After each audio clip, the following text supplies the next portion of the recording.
We cannot hear you. Yes. Hello, friends. Good evening. Welcome to our tea time session.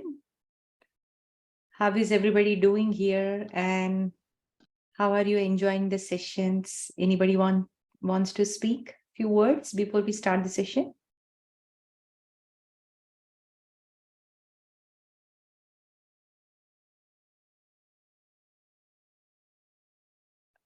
Can somebody say that they can hear me? Yeah, we are hearing you very well. Okay, wonderful. So welcome back, my dear friends. If you can type what we learned yesterday and which master we have been talking in the chat box, that will be great. So if you know the master name that we are discussing, that will be great. Yeah, Indu said OSHO, Nisha madam said OSHO. Yes, absolutely. So we are learning about this. So we'll see. Let's see.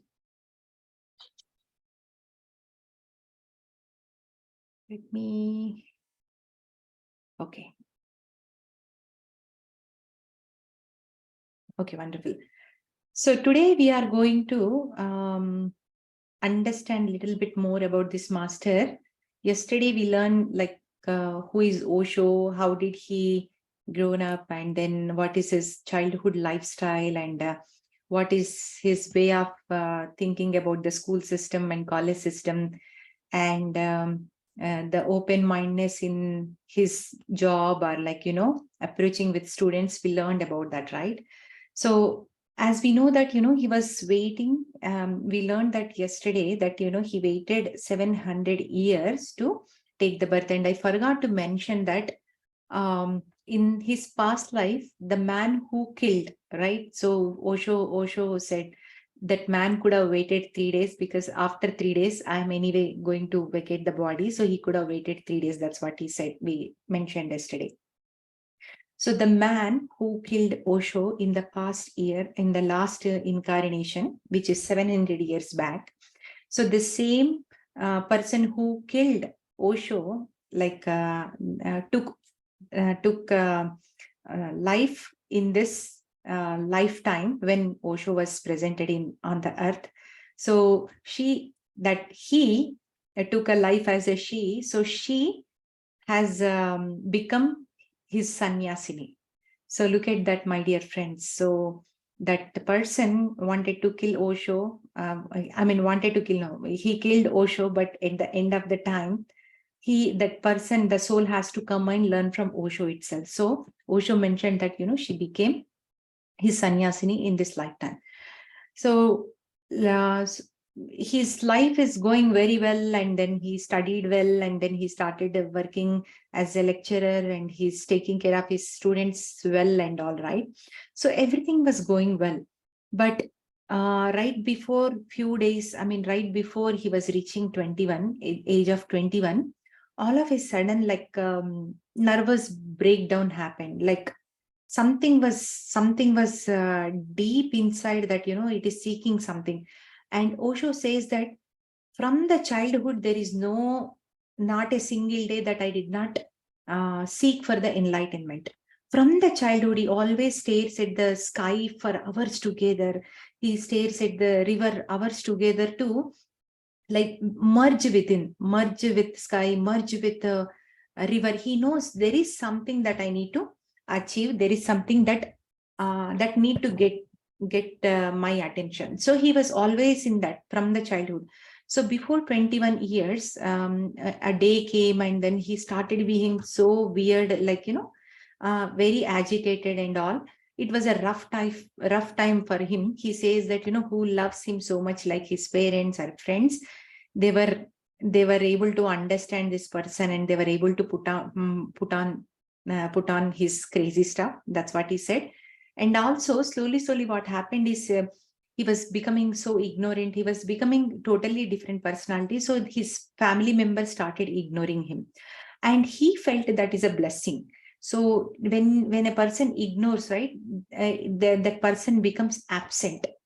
Like if the mental stability is good, the Osho's mental stability is good, that's why he take it as a blessing. But if the mental stability is not good, they are not open-minded, if people are ignoring them, they will go crazy, just like what is happening in this world, right? If you are ignored by your family members or friends or co-workers, you feel so sad. You feel that there is no importance of yourself, and you wanted them to get their attention, to pay attention to you. But Osho said, like, it is a blessing for me. During that time, what happens is, people started ignoring him. They started ignoring his presence to, oh, okay, he is there. Okay, he's not there. So that gave him complete freedom of doing nothing, becoming silent, not too much talk, not too much drama. He was involved into it. And then, like, his search was going on and going on forever, like seeking for the truth. And just he decided one day, okay, no matter what I am trying, I'm not getting the thing what I need. So I want to drop everything. I really don't want to practice any spiritual things. I really don't want to do anything. The time comes, that breakthrough time comes, right? You just give up. And that's it. You just give up and you don't do anything. And after the 21 years of age, so during that 7 days, he was talking about the previous 7 days of his enlightenment. So he did that 7 days before. He thought of giving up everything, and he gave up. Like, he gave up of that search, he gave up of that path, he gave up of everything. He thought, okay, this is not going to work. I just don't want to do anything. And slowly that day, all of a sudden, he started noticing that new energy started coming. So he never felt that way, because when in meditation, nothing is happening. You are in silence, you are in this sadhana, nothing is happening.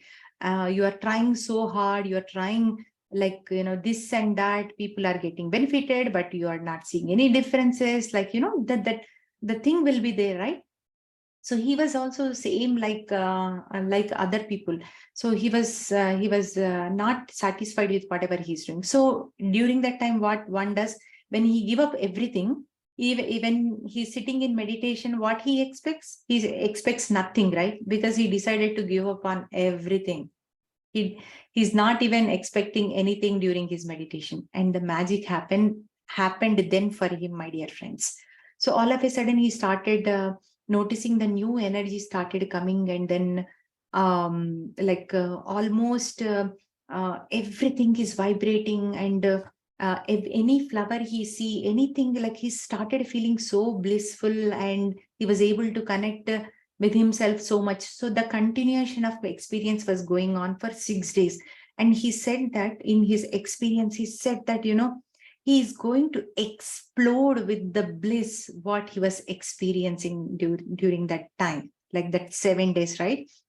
And the experience was so amazing that he was thinking, like, in this divine bliss, I'm going to explode. And he was ready to face the death too, because he's completely fulfilled, and every flower, everything he sees is like completely different.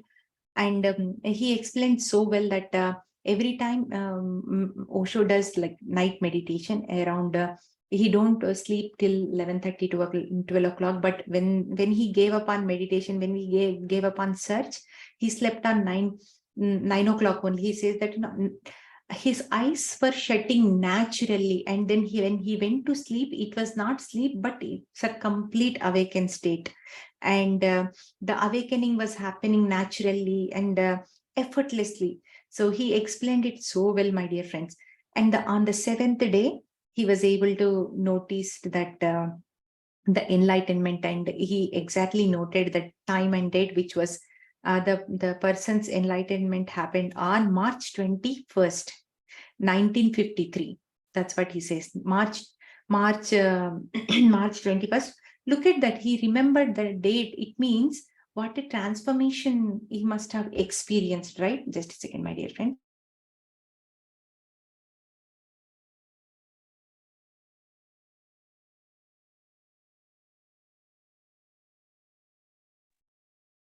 And so what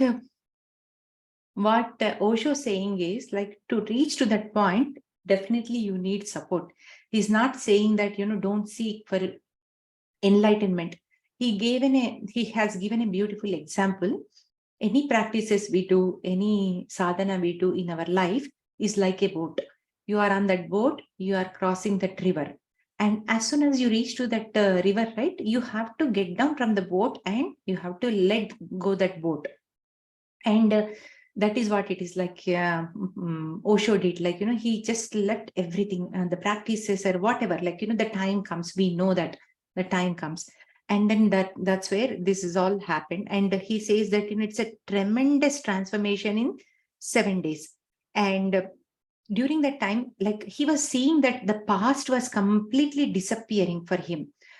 His identity was disappearing. His like, the childhood, whatever, everything was disappearing. In fact, he was seeing that the past is not past and the future is not future, but everything happening at the same time. And he's saying that, he kind of lost the touch of his biography. And he says that a new birth. And the 6th day, he was explaining, right? He was feeling that as a mother is going through the labor pain, like intensity, right? The intensity is there to just to bring the baby out. And that is exactly what Osho felt when he was coming into that enlightenment state.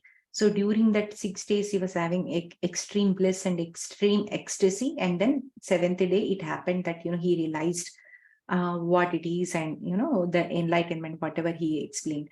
And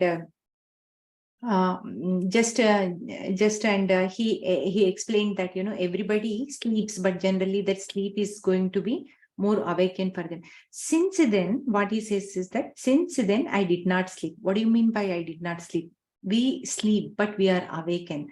Now, how much aware I am is same awareness comes when we sleep. So we were able to, this must have happened with all of us, my dear friends, but we do not know when we never noticed. When we go to sleep, right, a sense comes that, I am sleeping, but I am observing, right? I am sleeping. In meditation also, many people must have felt it, right? We are meditating, we are going into that very deep state, but we are awake. We are awake, that we are aware of what is happening. So same thing happens with when you are aware in your sleep. And what Osho says that, you can never be the same after that experience. And it brings a new vision for your life and new quality, right? So whatever we are thinking about life, though he was not conditioned, but still he says that, it brought a new life for him and a great presence around him all the time. So he's feeling the present moment. He's always in that joyful state. If you see Osho's videos, right, he's always happy. No matter what happens, he is fully joyful, fully happy. And that's the reason, my dear friends, I feel that, everybody should target for this enlightenment. Everybody should experience this one, right? So, and Patri sir says it comes in the bits and pieces, just to collect it. And as we are getting the energy, we are becoming free, we are becoming lighter from inside. And what happens is we are always joyful. And so when we have so much stress or drama in our mind, right, we become heavy. So what happens when we heavy, we sit at one place. But if our mind is free, our body is free, our feelings are free or light, what happens? We jump, we dance, we are joyful, we are enjoying the life to the fullest. We are not sitting at one place. But I mean, the aliveness. Some people think that, meditation, why you want to practice meditation? They say peaceful. What do you mean by peaceful? Say sitting quiet and being serious, not talking to anyone? No. Meditation must bring the aliveness, activeness in the person. They are peaceful, but yet they are active, my dear friends. Do not get confused. Peaceful, our meditation goal is not to become peaceful, to become active. Even when we are active, we are inside, we are grounded. So that is what it is.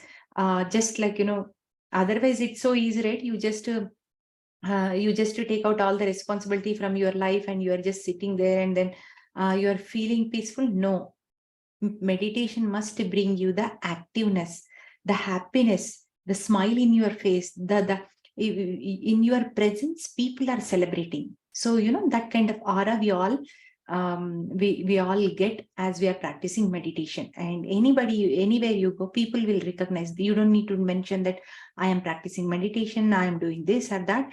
People think that, oh, what is that?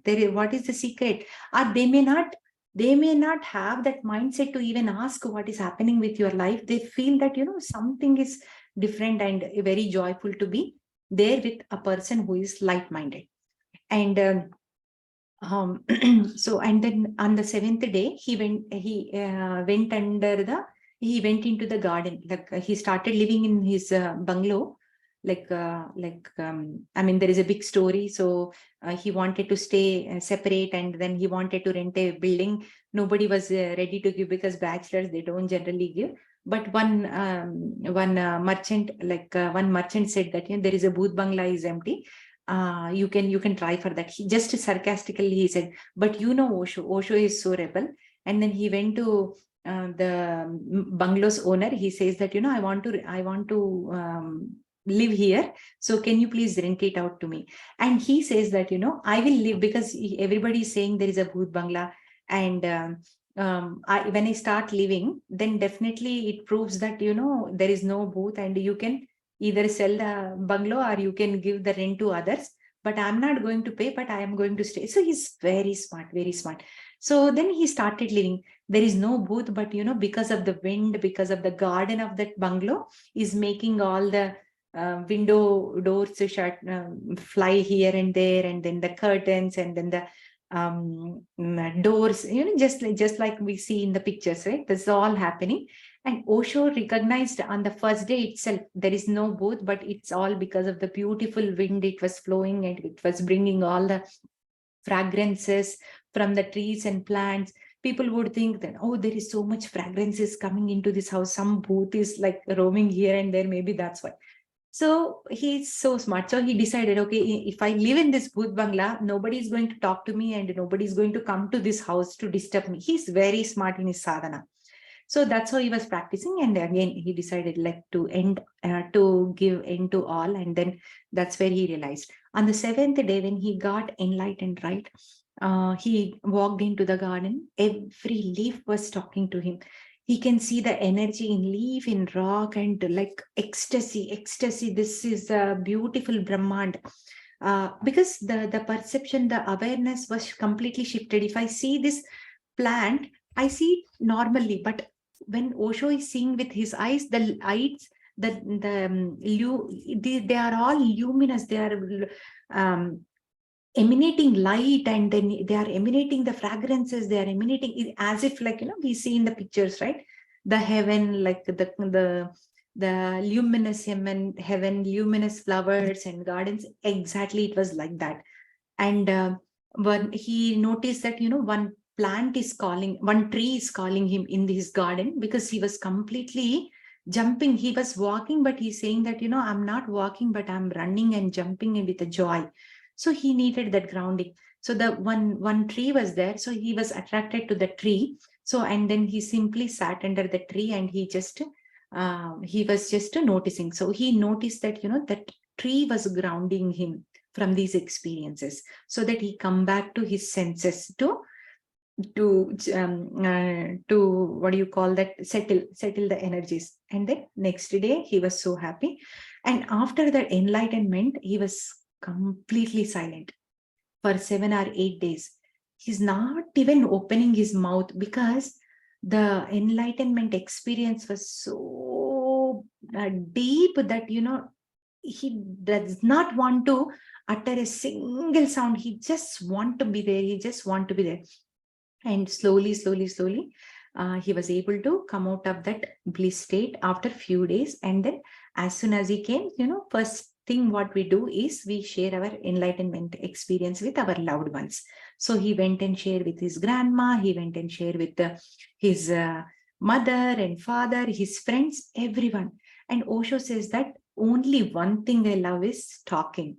So only one thing in this universe makes me happy is talk. What a wonderful statement, my dear friends. Some people says that talking is not good, but Osho says that only human being can speak. If they can speak, and if they can deliver the beautiful things, then this world will become a beautiful place. And Osho loves to talk. No matter what you ask, he is very his sense of humor is so high. He will put it into a nice words, and he explains. And when he answers anything, right, it is surprising that you will not even think from that direction. The answer what you get from the Osho speeches. And I mean, it is amazing. One must read his books, and one must see his videos. He is rebel, like you. He talks about everybody, everything, without any filters. And one of the author from London, what he said about Osho is a very dangerous man after Jesus Christ. So people think Jesus Christ is very dangerous man. Why? Because he started changing people. He started bringing the transformation into the people. He started saying that, hey, you can heal your life. You don't need to go to any priest. You don't need to go to any mediator to heal yourself. You can directly connect with God. That is what Jesus Christ said, right? And he was crucified for that, because he's bringing transformation into people. When the transformation comes, what happens to the kings? What happens to the priest? What happens to the rulers? They want to rule people, right? Everybody is independent. They don't want to happen that way. So that's why they crucified Jesus Christ. That's why he says that, Osho is a dangerous man, because with his talk, with his speeches, people are transforming in and out, left and right. They are becoming free. They are becoming joyful. I mean, everything is there. So some people they exploit some people. They may not enjoy what he's saying, but you have to have an open mind to just listen, my dear friends. We have to have an open mind.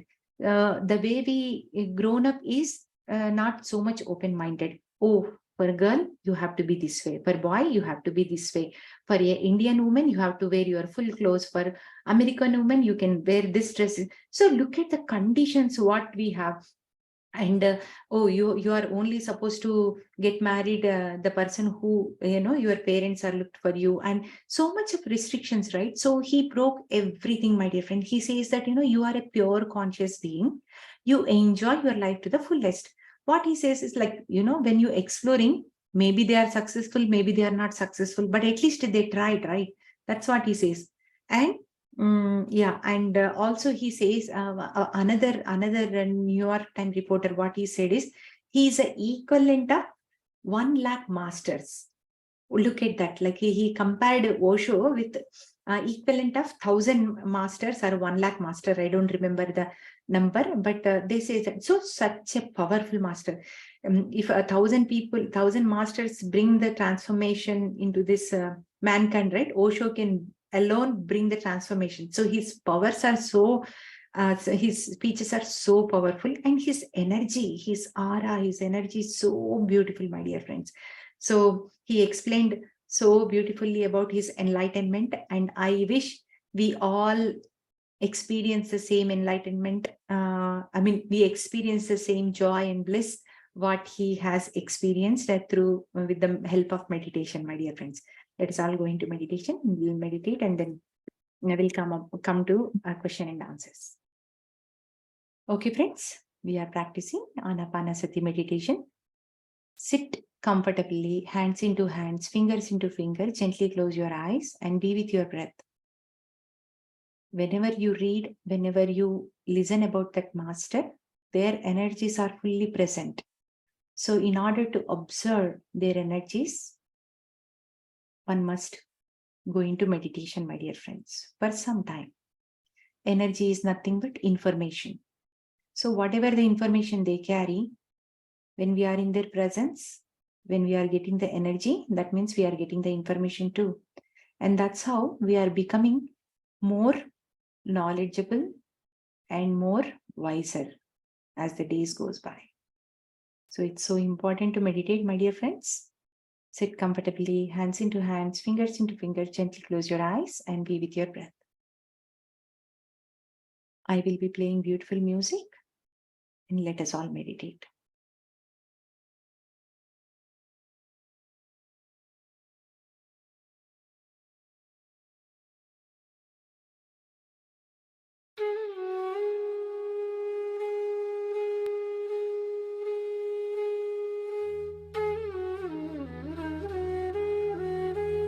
Just observe your normal, natural, easy breath, my dear friends.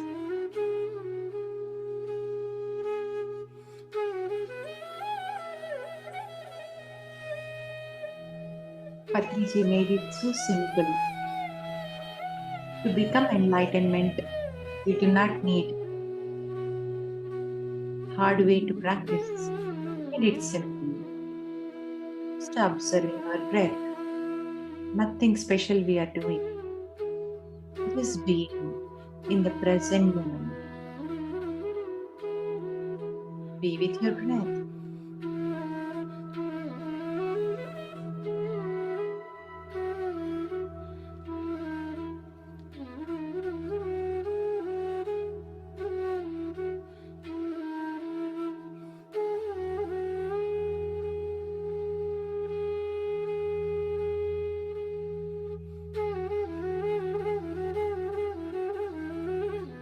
Let's flow with this music, my dear friends. And be with your breath.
Be with your breath.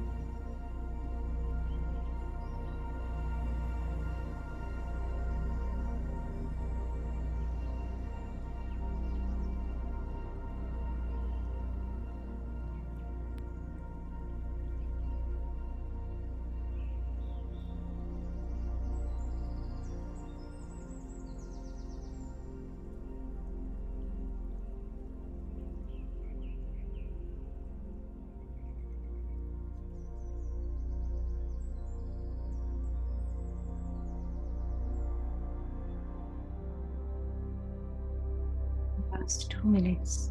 Be with your breath.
My dear friend,